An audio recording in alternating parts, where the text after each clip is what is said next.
Shin was a weak and pathetic nerd with no riz and no aura. But that was until an alien parasite attacked his body and replaced his hand. Though he wanted to get rid of the alien at first, he gradually accepts it as a partner and decides to fight against other man-eating parasites, becoming an absolute chick magnet in the process.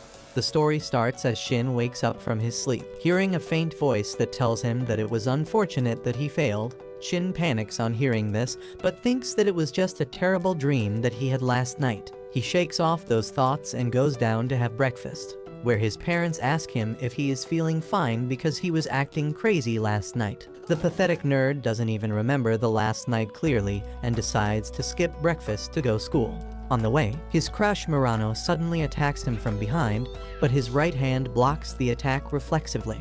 Murano is surprised that he has such good reflexes, but Shin tells her that his hand just moved on its own. The very next moment, he starts getting freaky with Murano, who gets flustered and slaps him before running away. And their mutual friend Takai tells Shin that this is what zero biz does to a person. Anyway, once they reach school, Mick falls asleep because he couldn't get much sleep last night as an alien parasite attacked him. It tried to enter his brain through his ear, but that was blocked by his earphones, and when the parasite tried to enter his brain through his nose, Shin sneezed and woke up. He saw a brief glimpse of the alien and thought that it was a snake, but then it suddenly jumped at him and started burrowing into his right hand. Luckily, Shin still used his earphone cord to tie his arm tightly and prevented the parasite from going beyond it. And that is one of the reasons why wired earphones are still goated. His parents came rushing to check on him, and his dad immediately told him to change his dealer because he must be high on some bad stuff to hallucinate snakes penetrating his body. Shin suddenly wakes up from the dream of last night's incidents and finds a teacher in front of him.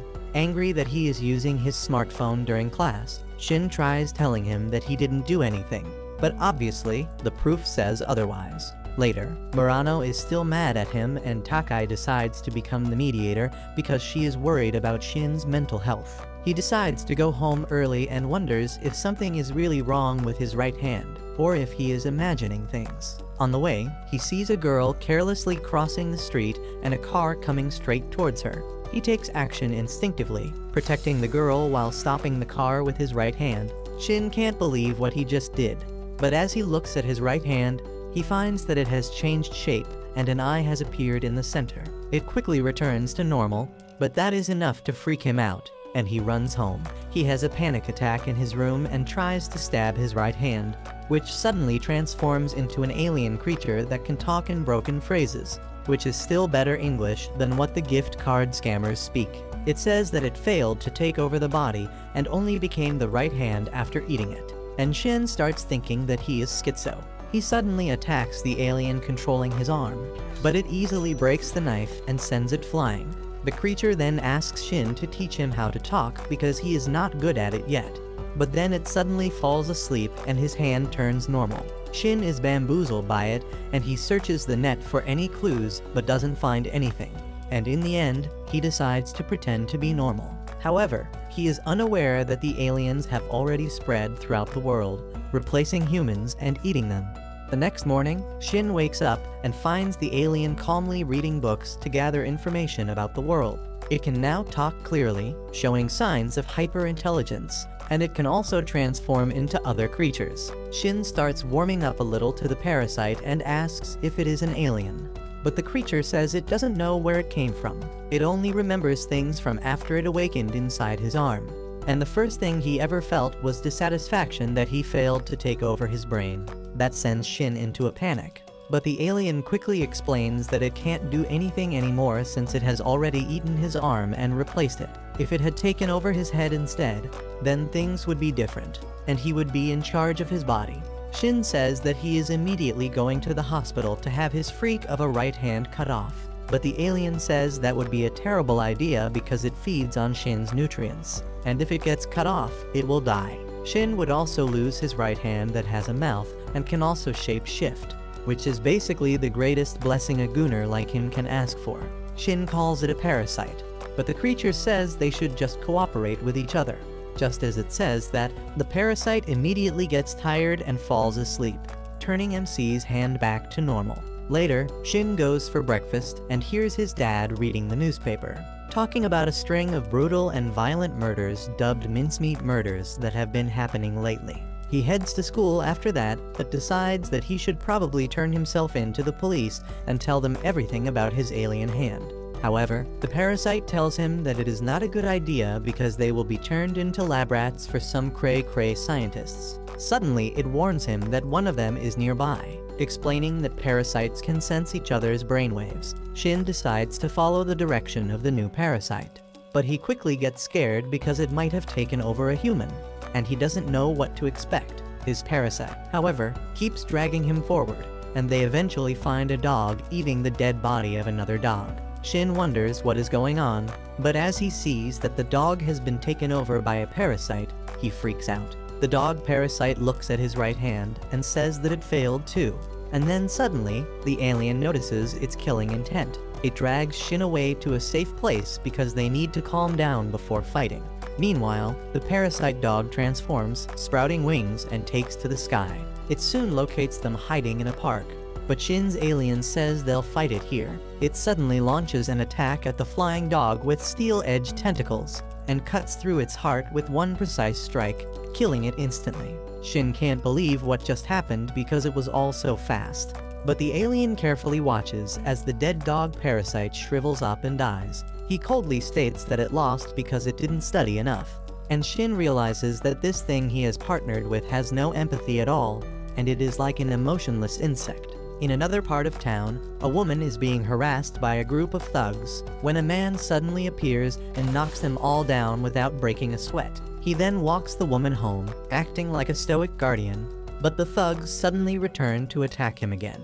They hit his head with a bat, but the man doesn't even flinch. Instead, he casually says that his stomach can't handle 4 people at once. No one gets what he means, but then, without warning, the skin on his face peels off like orange peels in a fruit-based face wash ad, and he slices all of them up with his razor-edged tentacles. The parasite then changes his appearance to not get caught and goes on his way.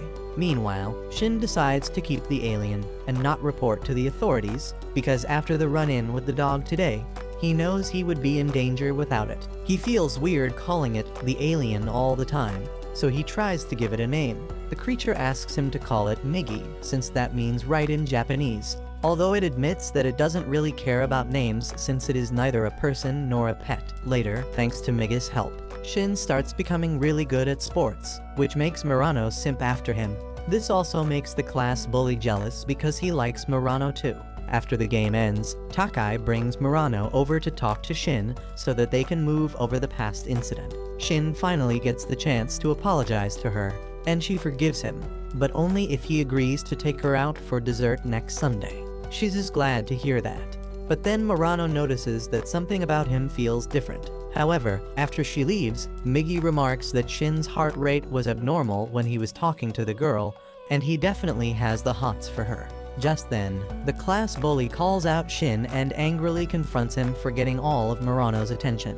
Shin tries to avoid the fight, saying that he can't do anything about it, but the guy attacks him without warning. Shin gets scared that Migi might get triggered and unalive this unlucky bastard, but luckily, he holds back and simply uses a Gamu Gamu no pistol to knock the bully down, and that is enough to scare him away. Later, Takai starts talking about the brutal mincemeat murders, the same one Shin's dad was reading about. No one knows who's behind them, but similar cases are showing up all over the world, which Takai finds too suspicious. However, Shin suddenly realizes that the ones behind all the murders must be the parasite aliens. Once they reach home, Shin searches more about the murders and asks Migi, who agrees that it is definitely the work of his species. He explains that they saw a parasite possessing a dog eat another dog, which indicates that they can only eat the same species as their host. He says that since they are cannibals, it is only natural that they eat humans when they use them as hosts.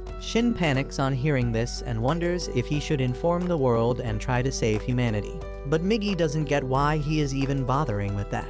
According to Migi, his kind just eat to survive, and that is just how nature works. Shin says that human life is valuable, but Migi argues that the only life he values is his own and Shin's, because he needs him. Shin calls Migi an insect and a parasite, but Migi warns him that if he goes against him, he'll chop off his tongue so that he can't tell anyone anything.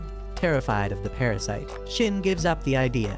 Migi continues debating and points out that humans eat all kinds of animals, while his kind only eat a few, so in his view, humans might actually be worse. The next day, another alien spots Shin and Migi. Migi senses it immediately too and warns Shin. They can't find the alien in the crowded market. So Migi suggests going somewhere quiet, and Shin agrees. He says he wants to meet the other alien, but Migi thinks that is insane. He asks why he isn't afraid, since he could die even though he was crapping his pants out of fear yesterday.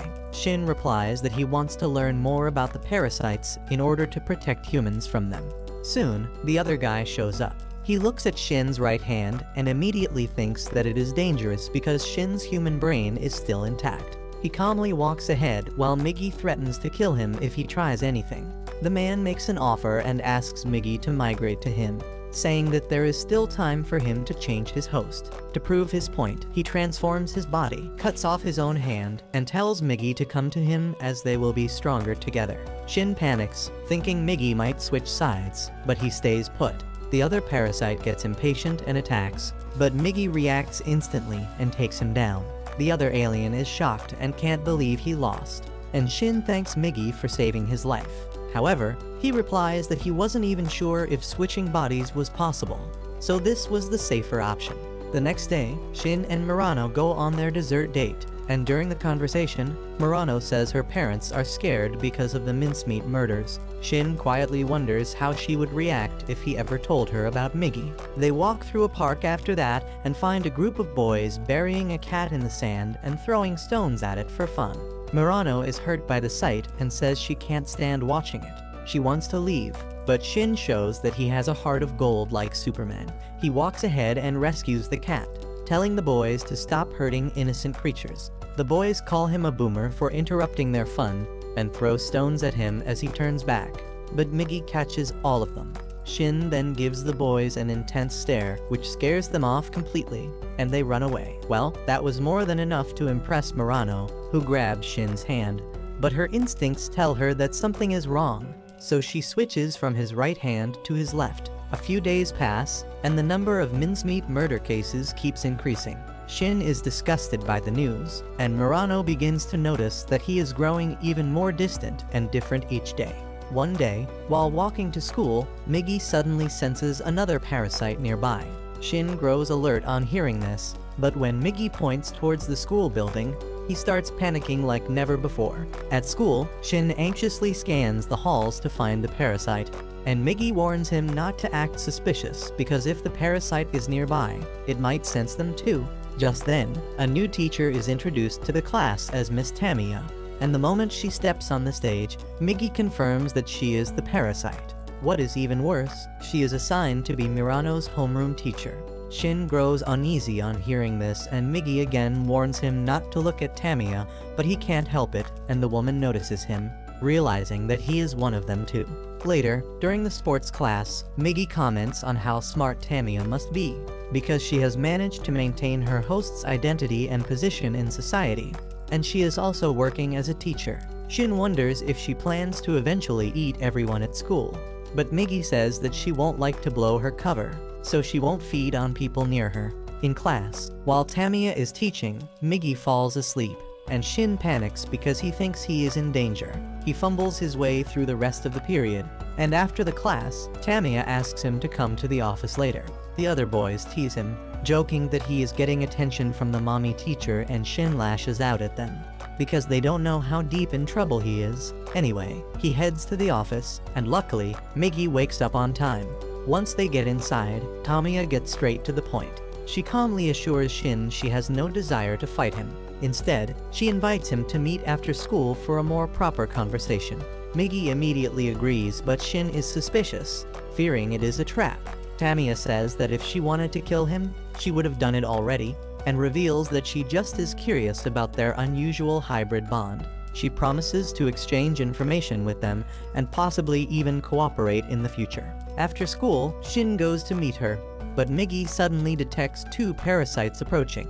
Shin panics again, but Migi can't tell if it is a trap yet. Soon, Tamiya arrives there with a man she calls Mr. A because he has no name and no personality. Instantly, tension rises between him and Migi, but Tamiya diffuses it, saying there's no point in fighting. They all sit down to talk and Tamiya asks Shin what he thinks their kind are. Shin answers bluntly that they are man-eating monsters. Tamiya can see why he would say so, but she thinks they are more than that. She suddenly reveals that she and Mr. A did it raw a few weeks ago, and now she is pregnant. Shin stares at her, horrified, and Tamiya asks what kind of creature he thinks is growing inside her. Migi answers that it's a normal human baby and Tamiya confirms this, clearly puzzled by it herself. Shin refuses to be swayed by just this, believing they're still monsters who eat people. While the three of them are having their philosophical discussion, Mr. A gets bored. He stands up, declaring that he sees no point in such discussion, and he'll keep killing and feeding on humans as he did in the past. However, he now sees Shin as a potential threat and decides to eliminate him soon. Once he leaves, Tamiya warns Shin not to provoke her because if he tries to threaten her, she could easily kill an entire class including Murano, whom she knows he has feelings for. However, she reassures him that for now, she prefers peace and keeping her identity hidden. The next day, in class, Takai mentions seeing Shin on the bus the previous evening. She says she and Murano were worried about him, but he hides the truth from her. Suddenly, Migi whispers to him that they're under attack, and Tamiya also notices that it is Mr. A, who is already inside the school. Tamiya calmly dismisses her class to study on their own and steps outside. Meanwhile, Mr. A begins a killing spree, and Shin decides he has to stop him. Migi suspects that Tamiya won't get involved as she is too logical to pick sides, and she will just watch over them. Just then, they hear a message over the intercom, telling students to evacuate the building immediately. Migi suggests that they should fight and defeat Mr. A, and the best way is to use the crowd as a decoy and shield to counterattack. Shin is furious at this, and he refuses to do something so inhuman. Instead, he runs upstairs alone, but along the way, he bumps into Murano. She grabs his arm, but he snaps at her, telling her to stay away from him. He soon makes it to an empty classroom, and Migi says the previous plan was more effective. But Shin insists that he'll fight like humans do. Migi says nothing but understands that humans are driven by emotion, which makes them stupid most of the time. Shin quickly builds a barricade using desks and tables, and then asks Migi if he is angry at him for not accepting his plan. Migi brushes it off because they don't have time for that, and he is already planning their next move. He asks Shin what makes different from Mr. A, and the answer is that there are two of them and they can divide their roles. He quickly cuts and sharpens a chair leg into a makeshift spike and gives it to Shin as his weapon in the upcoming fight. He says that Mr. A underestimates humans, and if Shin can strike by surprise, they'll win. Shin listens carefully, then hides the weapon in his sleeve, and just then Mr. A crashes through the window from the floor below, turning Shin's makeshift barricade into a prison. Mr. A tells Shin that apart from the right hand, his entire body is useless and terrified of him, and that is not wrong. However, Shin remembers that Migi warned him about this happening earlier. Since Migi is dependent on him, if Shin gets flustered, it will hold him back as well, and he decides to calm himself. Suddenly, Mr. A starts attacking them and Migi blocks all his attacks. Shin remembers that Migi's plan was to pretend to attack while actually focusing on the defense, and since he underestimates humans, he won't see Shin as a threat. Shin has no choice but to trust Migi's plan, and he slowly walks towards Mr. A, who doesn't even pay any attention to him. That is his worst mistake as Shin manages to stab him in the chest with the table leg, and immediately attacks back, but Migi blocks his attacks. It is already too late for Mr. A as Shin's attack hit a vital artery in his heart and blood starts pouring out rapidly from the wound. He still manages to toss Shin aside and then pushes the steel pipe so that it comes out of his back and stops draining his blood. He starts stumbling as he walks away from Shin, and Migi says that they should finish him now. Shin doesn't want to do that because he doesn't want to commit murder, but Migi tells him that Mr. A is not a human and technically, it is only murder if you kill humans. Meanwhile, Mr. A can't believe that he is going to be killed by a human. He has realized that his body is done for, and he decides to take a gamble and find a new host, preferably sharing Tamiya's body. He slowly walks towards her, but when he opens her office door, Tamiya jumps out. leaving a few oxygen cylinders open in the room. Mr. A doesn't even realize what she is doing until all the oxygen leads to a massive explosion, killing him before the cops can arrive. Shin becomes traumatized after that incident, and even as time passes, he doesn't get comfortable with the fact that he stabbed a human body. In the meantime, Tamiya gets in trouble with the school administration because she doesn't tell them who her baby daddy is. Rather than arguing with the dumb humans about her right to privacy, she decides to quit her job and change her identity. She meets Shin before leaving the school, telling him that since she is planning to discard her identity as Tamiya, she doesn't need to keep the people in her social circle alive anymore, and that includes him. Shin starts panicking at this and asks her why does she and the other aliens eat humans. He tells her that Migi can survive because of the nutrients in his blood, and that means the other parasites can also survive on other types of food. Tamiya says that he might be right, but cannibalism comes to them as naturally as flying comes to bees and spinning webs comes to spiders. She believes that all kinds of life on Earth have a directive except humans, and they do whatever their directive tells them to. She says that as soon as she took over a human body, she felt that her purpose in life was to eat other humans. Shin is terrified, but he still asks her what does she plan to do with her baby. Tamiya replies that she will give birth to it and then use it in some experiments, but if it isn't useful, she will eat it. Shin is outraged at this, and Tamiya senses his intentions. She transforms to fight him, and Migi realizes that they can't possibly win against her because she can morph in 2 patterns at the same time, which means she is much more evolved than him. However, Tamiya suddenly realizes that Shin is no longer a pure human, and she decides to let him live so that she can learn more from him. Later that night, she gets a visit from the mother of the real Tamiya, who figures out that the woman in front of her is not her daughter. She asks her who the hell is she and where is her daughter, and Tamiya is shocked because she never thought a regular human could see through her perfect disguise. The old woman decides to call the cops, but Tamiya kills her before that. However, now she is curious if the woman had some special ability that she should have researched more.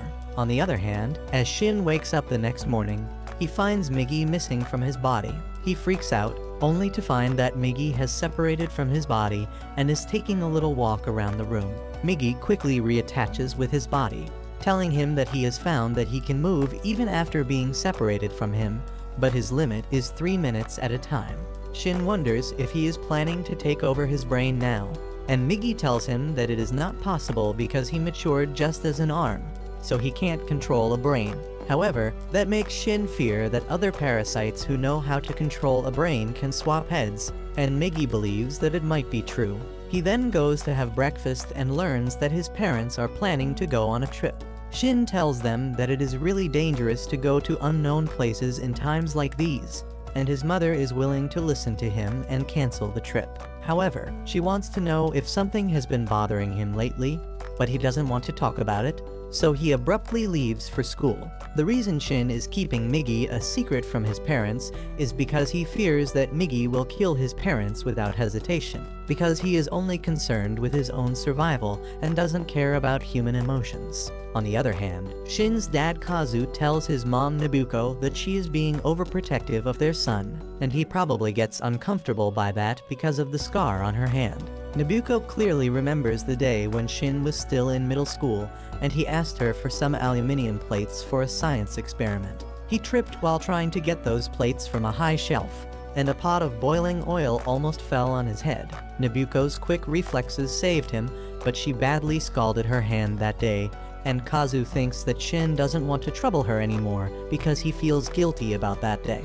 Meanwhile, Migi starts researching guns for future use. He tells Shin that he shouldn't be so worried about his parents because parasites seem to be concentrated in cities where there are a lot of humans to prey on, and they mostly target people who are alone. He believes that Shin's parents will be safer on their trip to the beach than they are here. Shin is relieved to hear this, but just then, his mom comes in, and he nervously hides Migi. She asks him who he was talking to. He replies that he was talking to himself and yells at her to knock on the door next time. Nabuko gets a bit sad on hearing this, and leaves the room, telling Kazu that their son yelled at her. He tells her that it must be because she interrupted him when he was spanking the monkey, which might be my new favorite phrase to describe the action. Later that day, Shin tells his parents that he has changed his mind, and now he thinks that it is a good idea for them to go on the trip. Nobuko, however, isn't going to take his mood swings sitting down, and she lashes out at him, asking what the hell is wrong with him. She starts crying, saying that it is as if he isn't her son. Shin still doesn't want to tell her about Migi, so he says that he was afraid that he would be lonely without them. But then he realized that he can just call some friends over if he feels too lonely. He goes back to his room with that, and his parents are convinced that he told them the truth. The next week, they leave for their trip, and Nobuko is really excited because she hasn't had any long vacation in the past few years. Somewhere else, a man is taking his new girlfriend out for a drive. But what he doesn't know is that she is a parasite. She doesn't understand basic human things like how seatbelts work and distracts him while he is driving, which causes the car to roll down the hill. Both of them get badly injured as a result.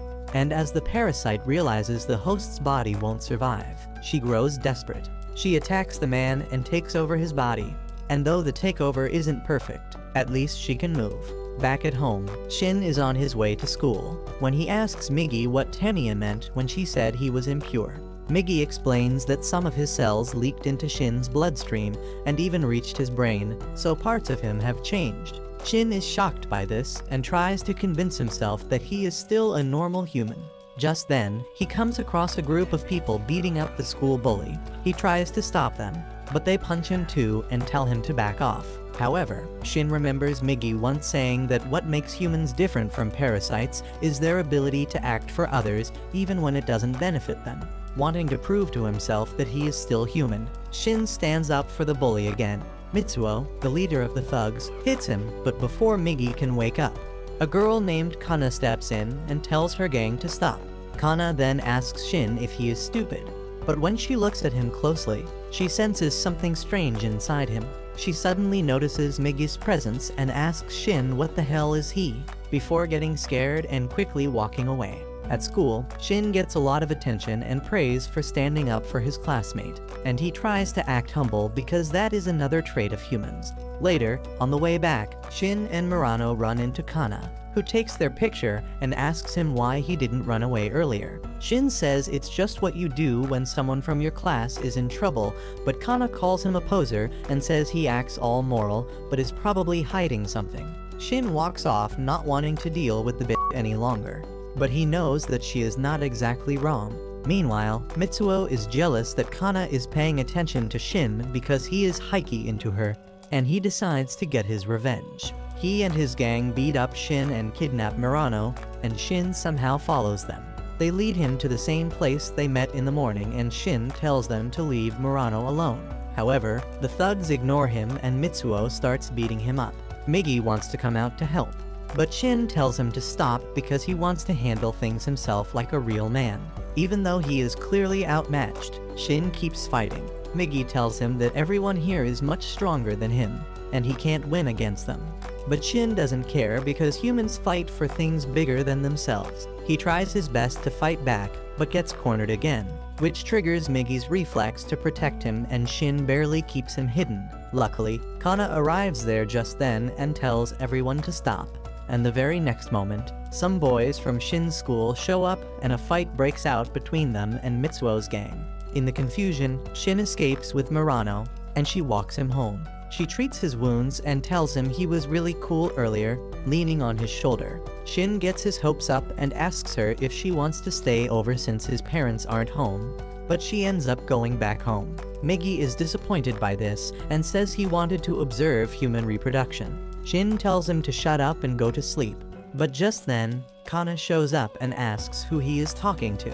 Shin dodges the question, and Kana apologizes for earlier, saying she wants to be friends. Shin agrees because he sees no harm in that, but as they shake hands, Kana senses something odd with his right hand. Shin notices her discomfort and quickly pulls back, rushing inside his home, where Migi tells him to stay away from Kana because she seems too perceptive. He feels that she can sense the wavelength that parasites emit to find their own kind, and even though Murano has a similar ability, Kana has a much stronger instinct than her. He believes that this girl is really dangerous, and Shin agrees with him.